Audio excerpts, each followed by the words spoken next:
It's great to be a free and fair trader until a global pandemic is imposed upon you by the people you're trading with as they deceptively arrest people trying to sound the alarm. There's this article by Hugo Gordon in the Washington Examiner. I read it last night. It's not very long. But ladies and gentlemen, this is worth your time. And the gloom and doom title is, I'm not going to make this gloom and doom. I'm not doing that. Not on a Friday here for you. No. Hugo Gordon, Washington Examiner. Please read this in the show notes. Things won't go back to normal is the title of the article. I don't disagree with his premise. Normal is going to be new after this. In other words, there's going to be a new normal. And the normal you knew a month ago is not going to be the normal when this is done.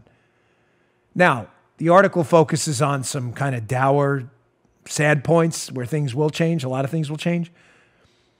Some of the things I'll point out quickly. I'll get to some of the screenshots from it in a minute. But obviously, there's probably going to be a boom in telecommuting in the future. You may say, well, how's that bad news? It's not. A lot of it's good news for people who prefer to work from home, could have, and were never given the option. The downside to it, he discusses in the piece, a lot of real estate investment trusts and other things that engage in commercial real estate and elsewhere, they're going to struggle.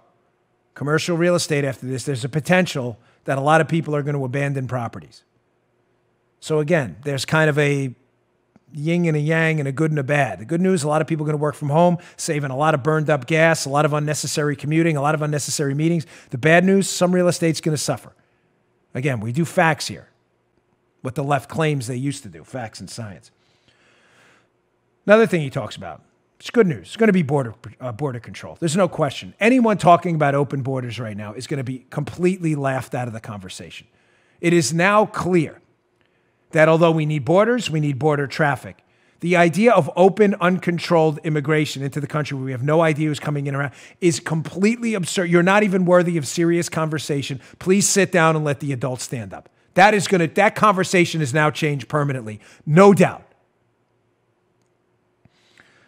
From the piece, though, a screenshot from the piece. This is interesting, and he takes it to a different place I would, but he talks about this growing kind of what I'll call patriotism. He's referring to as kind of like almost like a new nationalism here. He says, quote, Hugo Gordon, governments that recently fostered the idea that their citizens were Europeans rather than members of distinct nationalities drew a line around the people who knew they were indeed a people. This is an important point. Italians in lockdown didn't sing the European Union anthem on their balconies. They sang patriotic songs about Italy.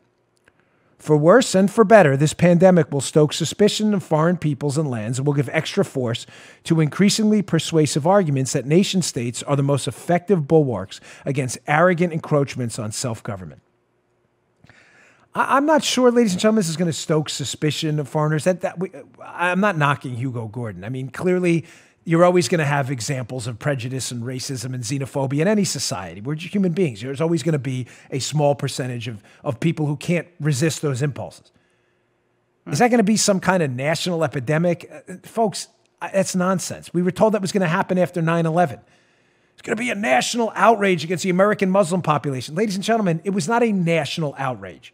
The problem was limited and solved, and people largely embraced people of all nationalities after 9/11. If anything, it led to a collective spirit of well-being.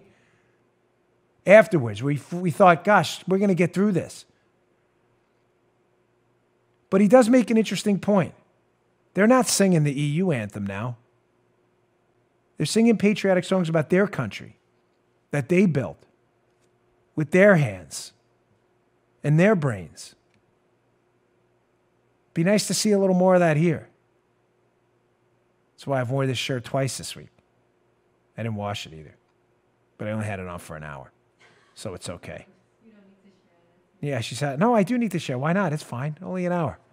It's good. Paula's like, I didn't see that in the wash. Of course not. That's why I wore it, because I love this shirt. Look at the flag. This is a Bravo company shirt. I love this shirt. I share everything with my audience. Good, bad, and indifferent. Here's another screenshot from the Hugo Gordon piece. Again, worth your time. Share this. It's a good piece. The COVID-19 will also change the way we regard China. Oh, you're damn right it will. Which, since the Clinton presidency, has been treated less as a strategic rival than as a trading partner. Now we will see it as a tyranny responsible for a scourge laying waste to our economy, jobs, wealth, and well-being. We'll be less tempted to subordinate recognition of its malignancy to wishful thinking and commercial desire. Ladies and gentlemen, I bring this up to my own detriment.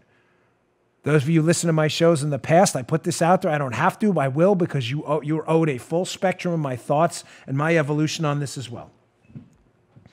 I will always be a free trader. I was a big advocate for free and open and fair trade with China. I still am. Having said that, there are going to be massive conditions imposed from this point on. I, again, in a moment of self-deprecating honesty, but necessary to the audience, I have reevaluated all of this. It's great to be a free and fair trader until a global pandemic is imposed upon you by the people you're trading with as they deceptively arrest people trying to sound the alarm. We're going to have to trade with China at some point. We have farmers here who provide them with food and others. But there's going to have to be a drastic reevaluation of their strategic importance to us. You just heard The Dan Bongino Show. You can also get Dan's podcasts on iTunes or SoundCloud. And follow Dan on Twitter 24/7 @DBongino.